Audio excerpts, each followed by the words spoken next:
திமுக இளைஞர் அணி சார்பில் மேற்கு மண்டல அளவிலான தலைவர் கிரிக்கெட் லீக் இறுதிப் போட்டி கொடிசியா மைதானத்தில் மாநில இளைஞர் அணி துணைச் செயலாளர் எஸ். ஜோயல் தலைமையில் நடைபெற்றது.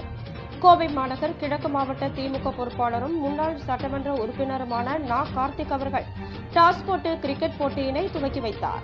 மேற்கு மண்டல கழக இளைஞர் அணி மாவட்ட அமைப்பாளர்கள், கோவை மாநகர் கிழக்கு மாவட்ட இளைஞர் அணி அமைப்பாளர்கள் கோட்டை அப்பாஸ், தளபதி இளங்கோ, மாநகர் மேற்கு மாவட்ட அமைப்பாளர் விஜயகுமார், கோவை கிழக்கு மாவட்ட அமைப்பாளர் நாகராஜ சோழன், வடக்கு மாவட்ட அமைப்பாளர் அஷ்ரப் அலி, தெற்கு மாவட்ட அமைப்பாளர் சபரி கார்த்திகேயன், திருப்பூர் மத்தியம் நாகராஜ், திருப்பூர் மாநகர் செந்தில்குமார், திருப்பூர் கிழக்கு ரவிச்சந்திரன், திருப்பூர் தெற்கு ஜெயக்குமார், திருப்பூர் வடக்கு பாலமுருகன், நாமக்கல் மேற்கு மதுரா செந்தில், ஈரோடு வடக்கு பவானி சேகர், ஈரோடு தெற்கு பிரகாஷ், கிருஷ்ணகிரி கிழக்கு ரஜினி செல்வம், கிருஷ்ணகிரி மேற்கு சீனிவாசன், தர்மபுரி சந்திரமோகன், சேலம் கிழக்கு வீரபாண்டி பிரபு, சேலம் மத்திய அறிவழகன், சேலம் மேற்கு மணிகண்டன், மாவட்ட துணை அமைப்பாளர்கள் கே.பி. திருமலை ராஜா, லாரா பிரேம்தேவ், ஆர். தனபால், துரை, செந்தமிழ் செல்வன், புவனேஷ், ஜான் கமலேஷ், விக்னேஷ் மற்றும் இளைஞரணி பகுதி அமைப்பாளர்கள், துணை அமைப்பாளர்கள் இந்நிகழ்வில் பங்கேற்றனர்.